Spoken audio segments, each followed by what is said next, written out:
Now, so our dean went to meet him, and this guy said, hey, bring along that operations professor. So, of course, I went along. The dean went to play golf. I went to the warehouse. Okay? 2 reasons. A, I don't like to play golf. B, I enjoyed being in the warehouse much more than going to play golf. And what I realized was that the guys there told me a great story. They said, look, we're going to make money hand over fist. I said, why are you going to make money hand over fist? He says, we can see the environmental regulations coming along, and every regulation that comes, we're going to make money. So let's look at what happened.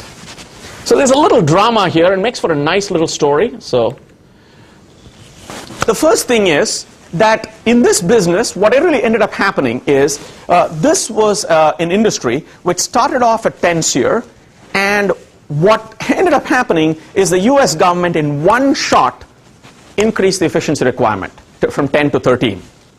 Okay, I'll give you a little bit regarding the timing in the next page.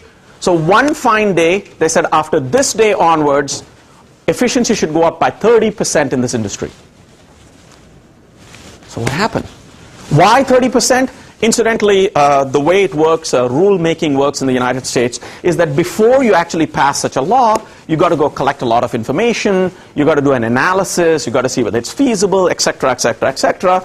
So the arguments that were made was, with 30% more energy-efficient air conditioners, effectively the savings of energy usage by this 30% reduction is equivalent to the consumption of 26 million households over this period. It'll reduce carbon dioxide gas emissions. It'll potentially generate $1 billion in savings, and would save construction of 12 power plants. What I want you to think about is, what does it mean? What does it mean for the world to become greener? It's not going to happen overnight. It means every product that's going to be made is going to have to be different. Every washer, dryer, toaster, computer.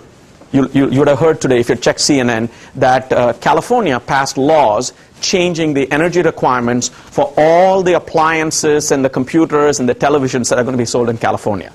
Different than the rest of the country. Companies sort of make different televisions for California. Now, what's going to happen? Every country is going to do it differently, but as these regulations kick in, the products that are going to be made are different than the products we're making today. And most of us, if any product breaks, you've got to buy a new one that's going to be completely different. If that isn't a stimulus, what is?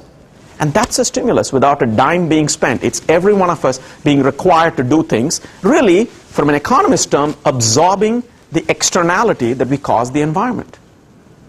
So now, whether you're a green person or not, imagine the impact. So how did this actually manifest itself in the United States? It makes for actually a very interesting story. We actually have an interesting case associated with it. So again, what I'm hoping is, as you hear this little story, I'm also telling you a little story of how we faculty, I mean, of course we teach, but we're also researchers at heart. At the end of the day, we get excited about interesting problems. I'm also trying to get you to think about how we frame these things, and part of going to a university and getting a degree is also developing a train of thought, developing a way to sort of take something and logically ask a series of questions. So hopefully I'm giving you a little bit of a hint as to what this looks like.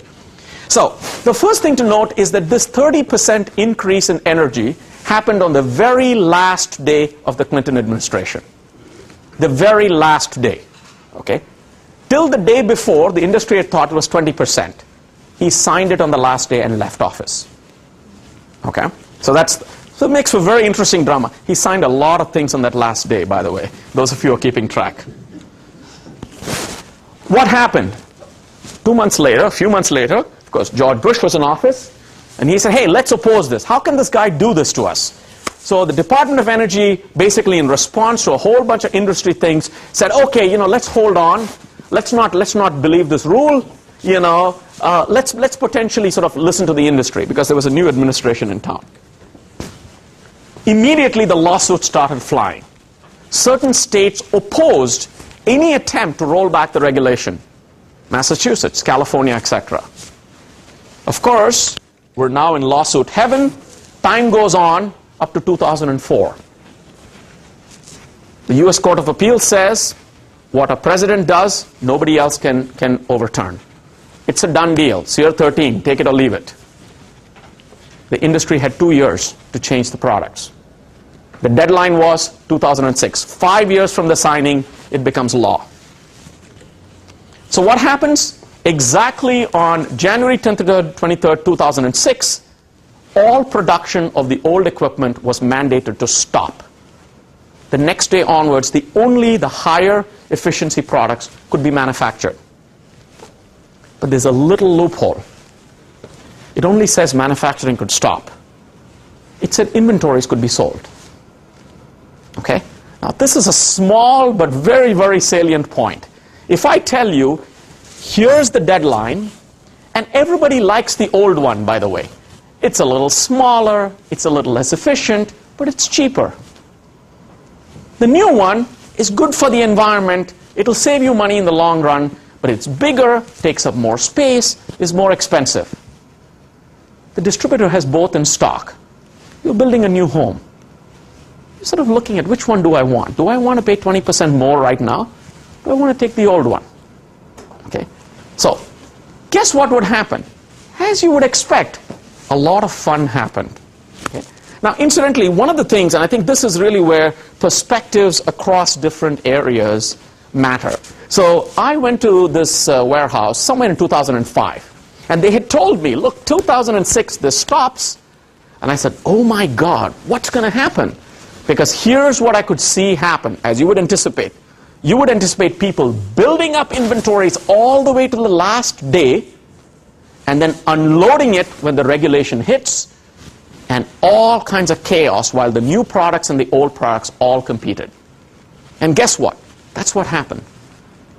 Now, why is it fun to study? It's the supply chain effect of a regulatory change. This is one regulatory change. Imagine the number of changes that are going to come between now and 2030. Here's what's going to come. The insulation is going to change. The roof tile is going to change. The drywall is going to change. The window is going to change. Air conditioning I also mentioned. Your refrigerator, washer, dryer, everything is going to get regulated.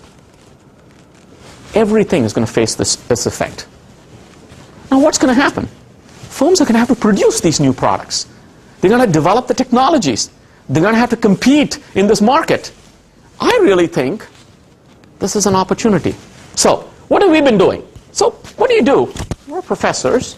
So we basically said, let's understand this industry.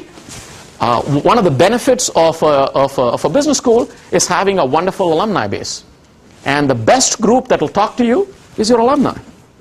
So one of the reasons that CEU and Purdue and the rest of us want to have great alumni is that you're really an investment. You come take courses, and hopefully, if you've had good classes, you come back and talk to your professors. Most of the projects we do are students who call back and say, hey, you know, my company faces this thing. Can you come down and take a look? And very often, that's the starting of a relationship. The framing of many things is, our perspective is, we want to learn about this example, but we want to generalize it conceptually to other examples. So as I tell my PhD students, if it's true in general, it's true in at least one case. Okay?